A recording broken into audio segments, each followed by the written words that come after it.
What's up, everyone? You're listening to the RAS Project. My name is Ivan Temilkov, and I'm your host.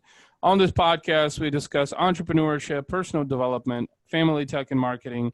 And as always, it's 100% real, raw, and unfiltered.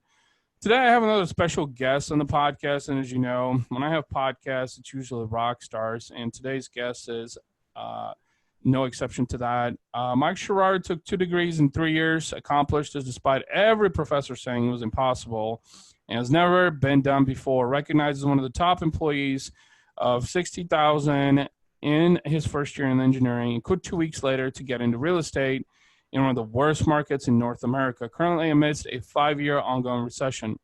Featured on one of the top podcasts and YouTube channels in real estate after 4 months of being a licensed realtor, became a top producer within 10 months of being a licensed agent.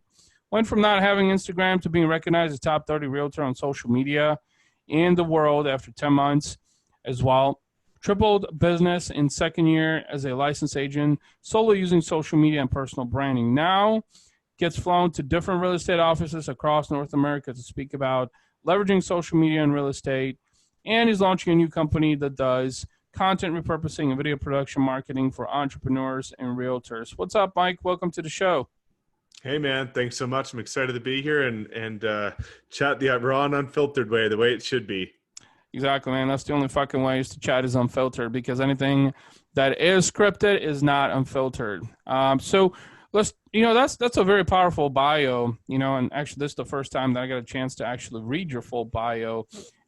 Let's go a few years back and talk a little bit about, how did you get started into this? I mean, you were in school and then got a couple of degrees and all that. Let's kind of start from the beginning a little bit and kind of tell a little bit about the story behind Mike arriving at where you are today. Yeah, definitely. So, I always set out on the path that was similar to those in my family. Everybody in my family has been an engineer, and I thought growing up my whole life, the projectile for me was to join the corporate world as an engineer, climb the ladder, hope that, I might become a manager one day, and all is said and done. And in my first 2 years of engineering, I was at one university. And when you finish at that university, you have to go on to a bigger one in order to finish your final 2 years. But the problem is that I chose to go to a separate university to finish those last 2 years. And when I showed up in my third year of university, they looked at me and said, because we don't know what was taught at the previous school, none of your credits are transferring.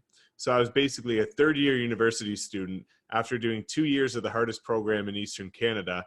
And they're telling me that those 2 years are being thrown out the window and I have to start from day one again. So I didn't want to push it to another 4 or 5 years of my degrees and decided to do 2 degrees actually in 3 years, despite every professor saying it was literally impossible to fucking do. And it's never been done in the history of any university in the East Coast. But I was determined, I was driven to get it done, and we managed to wrap it up and pass through it. But, I started as an engineer and did quite well there. As you alluded to, I got recognized as one of the top engineers of 60,000 in my first year. And when you get recognized as a young talent, they sit you down with the managers and say, hey, Mike, where would you like to go in the company? We want to fast track you to get there. And I said, because I like dealing with people and I like the opportunity of putting in the work and being compensated accordingly, that I wanted to get into oil and gas sales. And when I said that, they said, no problem. Usually that takes 11 years. We'll get you there in 7 years of technical work. And I quit 2 days later. So around that same time, I was buying a property in mine, kind of realized that the agents here weren't doing anything really special. Nobody was leveraging technology. I wanted to learn marketing, branding, and sales, and I simply got into real estate. A lot of agents in Canada, or a lot of entrepreneurs in Canada, are very much behind the times of what entrepreneurs and agents are doing in the US. So I started watching YouTube videos, seeing what hustlers were doing down in LA and Dallas, places like that. And I realized that everybody was going hard on social media, which I didn't even have for myself. And then when I downloaded Instagram, I again made it a priority in my business to leverage Instagram for branding, Facebook ads for lead generation, and it quickly allowed me to become a top producer. But I blended that with door knocking. So I did a lot of shit work for my first year. The first day that I had my real estate license, I went out in -5 in the snow, in the dark, door knocking until I couldn't feel my hands anymore. And I got 2 listings at 700,000 the first day I had my real estate license. So I was door knocking for 3 hours a day, regardless of weather, every single day for the first 6 months. And that, in combination with social media, is what allowed me to catapult my real estate business into becoming quite a successful young agent quite quickly. Very cool. Very cool. So always have in mind real estate when you were, because I mean, you started out as an engineer, right? So that was like completely different. Like, did you have any interest going into real estate, or you were just kind of like, hey, the real estate space is something cool, so hey, why not fucking try it? Yeah, so I was always interested because of books like Rich Dad Poor Dad. I was always interested in real estate investing. I never in a million years thought I'd be a realtor. I fucking hated realtors growing up. There's still a bunch that aren't so good. But at the end of the day, I realized that, it was ripe for disruption and there was an opportunity. And when I see an opportunity, the problem with me when I was an engineer is I was helping a couple other startups and I heard the quote, "The man that chases 2 rabbits catches none." And that defined me to a T. I was an engineer. I was, on the board of 3 very small startups locally, and I was being extremely mediocre at a lot of things, and I wasn't being great at anything. So I realized that if I could look at an industry that needed disruption and I could channel my efforts into one sole purpose, that I could dominate it. And that's exactly what I decided to do. So I needed something to focus on. It looked like a great opportunity, not for disruption as well, but also to hone in my own skills in terms of marketing, branding, and sales. And so it's kind of an alignment that just seemed right at the time. I see. Well, where I was going with that question really is just that purpose. What's that purpose? I think obviously both of us are entrepreneurs, and one of the most pushing questions is, what is your purpose? Why are you doing what you're doing, right? And I always ask this question, because I'm curious as to like where people's heads are. I mean, a lot of entrepreneurs, take interest to something.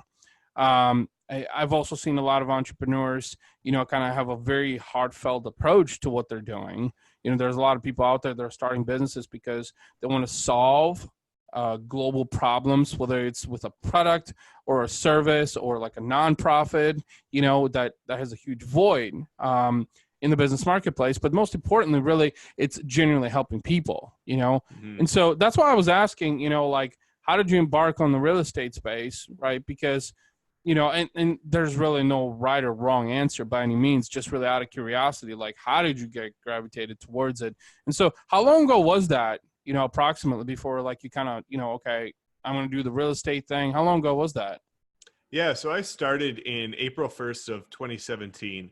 And, around that time, I actually didn't know my purpose. And that was one of the reasons why I got into real estate, because I knew that I was interested in marketing, branding, sales, but I didn't know how to channel that into a purpose that I deeply believed in. So I kind of used real estate and my experience in this industry to find my true purpose once I realized what I do like, what I don't like, where the opportunities are, and what resonates closest with my mission. So that's ultimately what spawned the idea and the motive behind the movement that we're creating with our new business is, after 2.5 years in real estate and being able to do real estate in a way that I essentially became a client magnet through real estate, through social media. 75% of my business last year came directly from people gravitating towards my business and my brand through social media, which gave me a lifestyle that I wanted.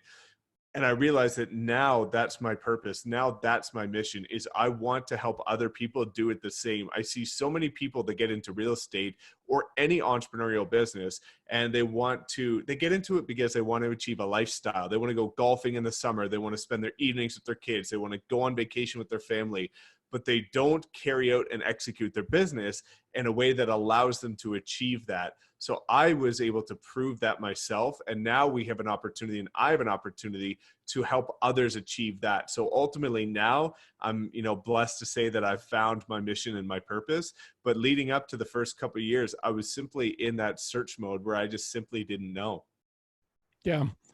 I mean, I think I'm going to be honest with you, is just that, over the last 25 years, seeing a lot of that is search mode.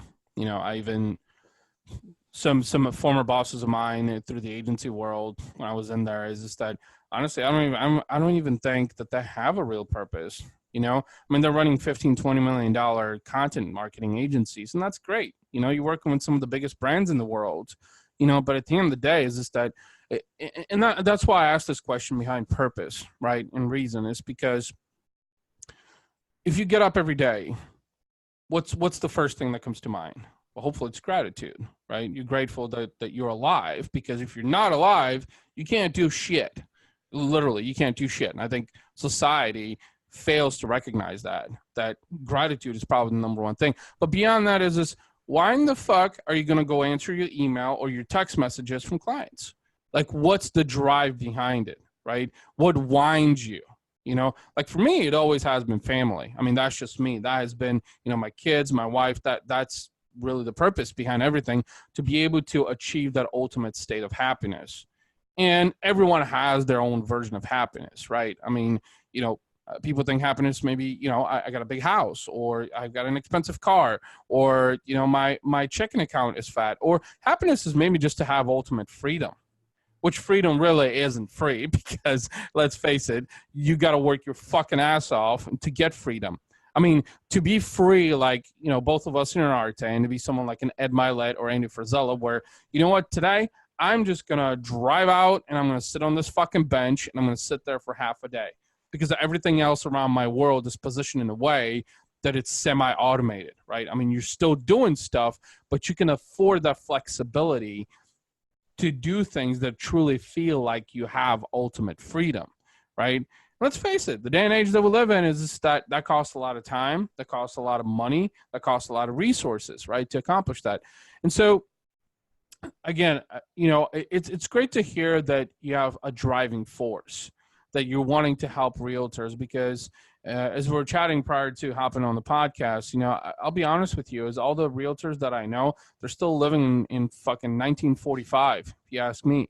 You know, I think they've diversified, and if they've digitized into this digital world, but at the end of the day, is ultimately how you do things. I mean, you know, guys like Gary Vaynerchuk have really amped the whole, oh, it's the fucking execution, right? But it really is. It's at the end of the day is how you do something, right, that differentiates you. So how do you approach, you know, the whole execution aspect with realtors? Like when you try to align with other realtors and say, well, I can help you do X, Y, Z, like, oh, well, great, Mike. Yeah. So like, how do you approach that in telling them, well, here's what I can do for you and how it's going to help you? You know, the best part about that question is the fact that I've proven it. So the fact that I'm not speaking based on theory, I'm speaking based on what I've actually achieved. So, you know, I got ranked top 30 realtor in the world on social media after 10 months. I've generated 75% of my business from social media. So I can show with proof and statistics and numbers exactly what I've achieved. So it's not trying to pitch a vision to them. It's showing them the results that it has actually been achieved. We worked with a realtor last year in Toronto, one of the most competitive markets in all of North America. And he did $250,000 in his first year, 50 deals, 90% of them came from YouTube. So we've helped other people achieve astronomical results, to the point where now when people speak to me, they come to me for a reason. I don't have to go cold call realtors and say, hey, check out this style of marketing. It works.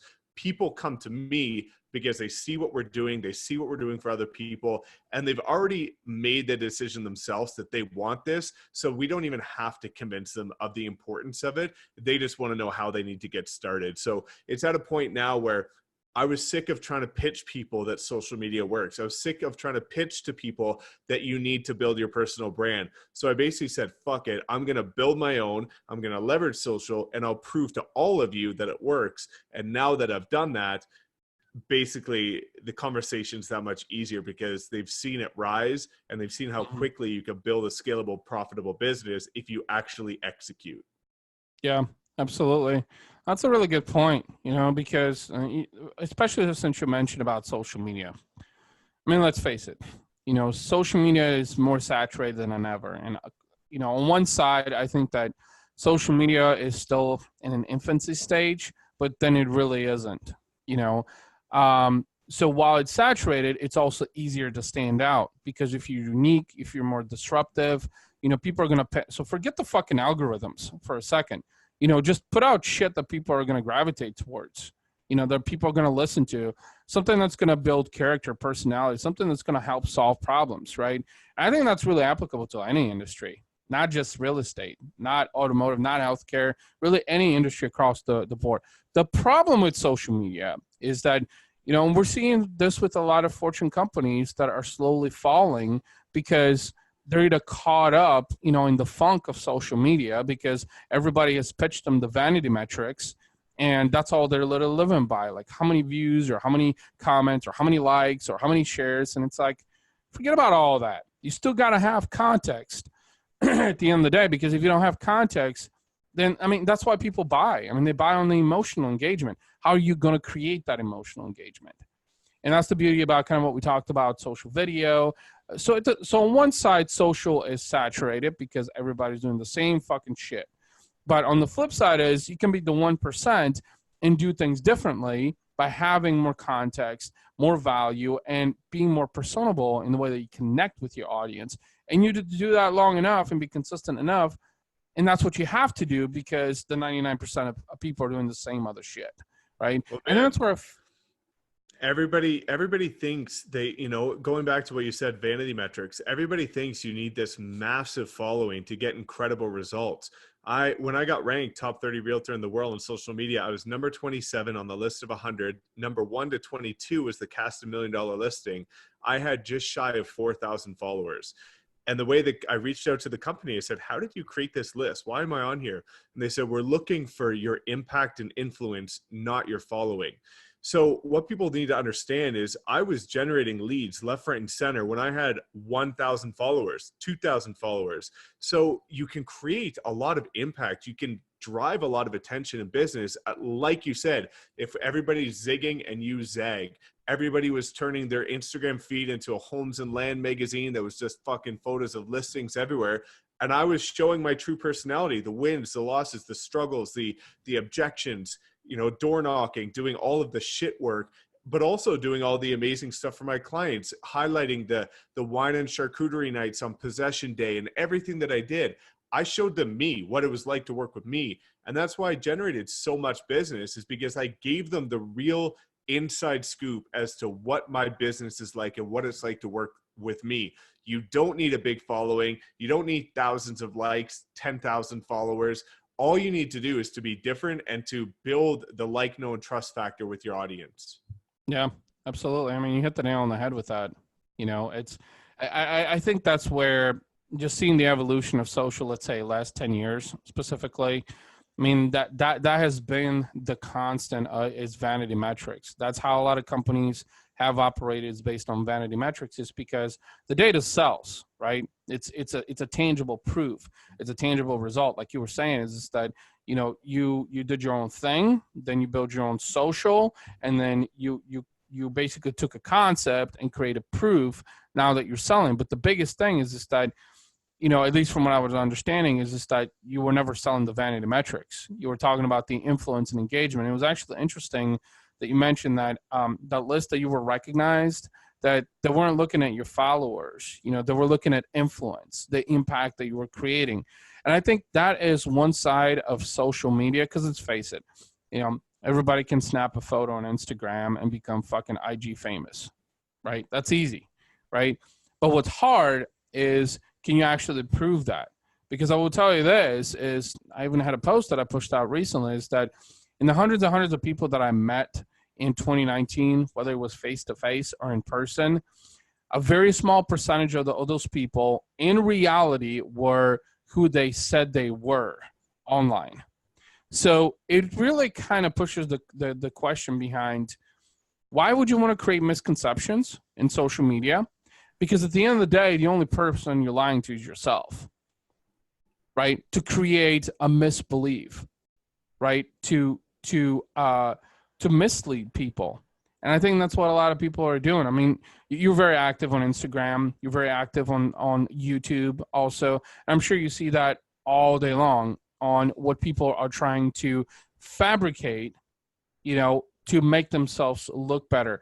In fact, speaking of YouTube, I was actually looking at some stats on like the top 10 YouTubers in the world.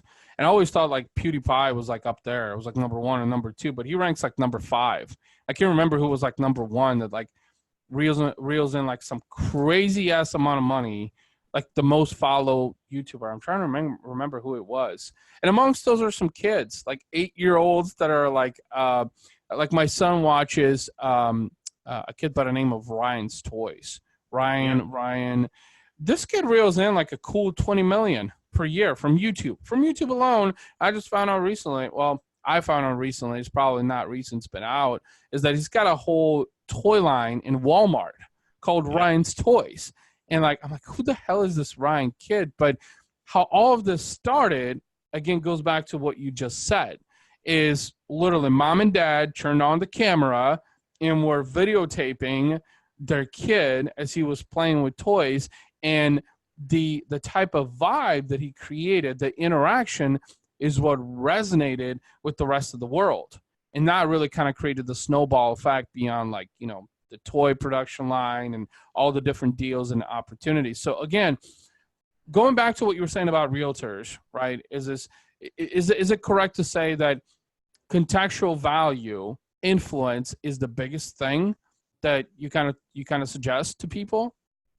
Yeah, I think at the end of the day, it's all about becoming a lighthouse, right? You've heard Ed Milet talk about it, people like that, where every day, you know, the majority of realtors are like a tugboat where they put on their suit every day, they go out to sea, they try and bring back new clients to shore, and then the next day they put on their suit, go out to sea, try and bring new clients back to shore. And it's an exhaustive effort that will always leave you trapped in the rat race. But the way that I like to help realtors scale their business is not by being a tugboat, but by being a lighthouse. And if you are shining bright enough that all of the clients and tugboats are attracted to you, you no longer have to constantly go out and search for new people. You can build a predictable, scalable, profitable business just by going about building your brand and your influence in a way that allows you to stay and become top of mind. So that's, I think, the more modern way of doing it, so that you're not competing with the new technology that's coming in, disrupting the industry. You're not competing with Joe Blow over here that has all the bus benches. You are able to build yourself into a business.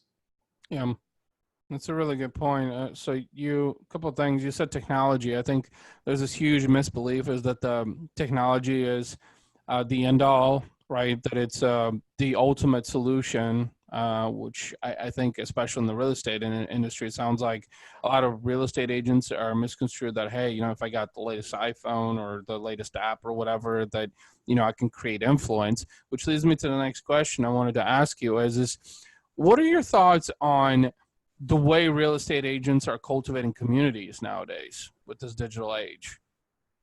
Yeah, in terms of marketing and things like that.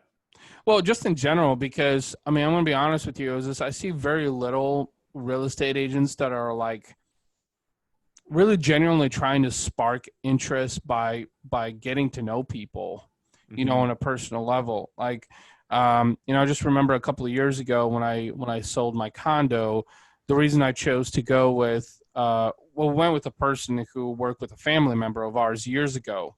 And we chose her is because she was very personable. You know, she just, you know, she had a character, she had a personality, you know, she would come in and she would spark, you know, conversations, you know, she would text, you know, she was very communicative, you know, but like, I don't see a lot of that, you know, and I don't see a lot of that with real estate agents. You know, I feel like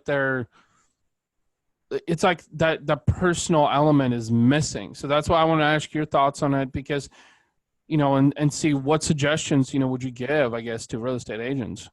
Yeah, well, that's one of the problems with technology is that it's removing the human interaction from it. And, you know, one of my mentors, Sherrard Adams, was saying, you know, the new online is offline. So it's always been so trendy and relevant and important to have an online presence. But now in a time where that is, again, so saturated and so overused, that the ones that are winning are going offline, building the connections in person and establishing long relationships with people that can be mutually beneficial. And I think you need to find a fine balance between, even now, all of our signatures for our documents are online. Like I know agents who for listing presentations won't even show up to the house. They just call, so people are becoming too removed from that. So if you find a way to establish in-person relationships, but then scale that by leveraging social media, that's when you're going to win. You can't completely cut one out or the other. And I find that's what agents are either doing, is they're either going all in person and they're not finding a way to scale their business and use leverage, or they're going all online and social and they're forgetting that you're actually working with real human beings with emotions. And you need to find that happy medium, which again, a lot of people are struggling with in today's day and age.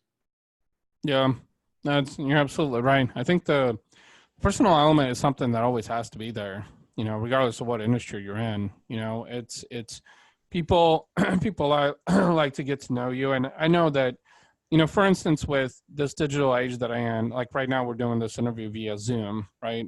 Via video. So I think a lot of people misconstrue the fact that, this is an alternative, but it's not a replacement for the actual face-to-face interaction, because there's just something about the mantra behind, shaking someone's hand or, looking someone straight in their eyes, when you meet them in person, right?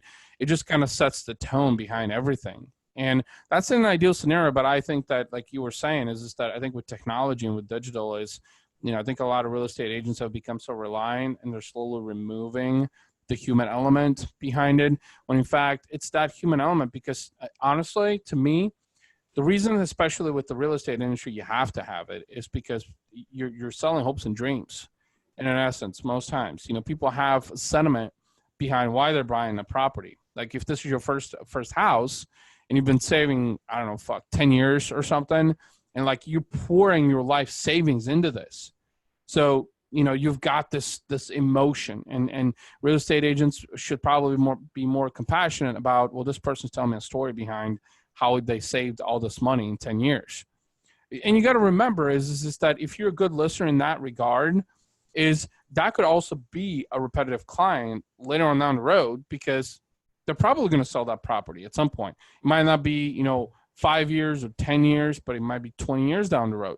And guess who's going to be top of mind? Why? Because again, people remember actions. It's what you do. So they'll remember that, hey, he was a listener, he, like you being a real estate agent, right? That, you listen and you acknowledge and you took initiative, some kind of action. And that can go a long way. I feel like, with the real estate spaces, there's just too much digital, not enough human. Yeah, big time. And especially as technology comes in to try and disrupt the industry, right? You've got Amazon coming into play. You've got iBuyers coming in, buying up properties in one day with full cash offers. You've got technology that will outpace your own. As much as you think as an agent that you can leverage technology, there's bigger companies with budgets you couldn't even fathom that are outworking you and outperforming you every single second of the day. So the only way that you are going to make yourself more valuable is, again, by being that valuable resource that people trust. And that only comes by the human interaction. Yeah. Very cool, man. Well, I always enjoy these conversations because they can be, quite frankly, endless, because there's always just, something new that you can learn from someone. I appreciate you, talking about what you're doing. You got a lot of exciting things that are happening for you. That's a great thing. Very happy for you. And sounds like 2020 is going to be your best year yet, in terms of what you're doing. So congratulations on all of that. Before we wrap things up, I want to let people know on the podcast, how can they find you? How can they connect with you, especially real estate agents out in the social space? Yeah, definitely. I'm pretty easy to find. So if, the two primary platforms that I like to use are Instagram, which is at Mike_Sherrard. Otherwise on YouTube, I've got a very active presence on there as well. Just look up my name, Mike Sherrard, and you'll find me on there. I answer 100% of my DMs. I respond to 100% of my comments. So if you reach out to me, have any questions, want some help, more than happy to do that. And you will get a response. Awesome, Mike. Well, thank you so much for jumping on the podcast. I really, really appreciate it. And congratulations on everything. I can't wait to hear at the end of 2020, how everything ended up for you. You bet, man. Thanks so much for the opportunity. Thanks, guys, for listening. And hopefully we're in touch.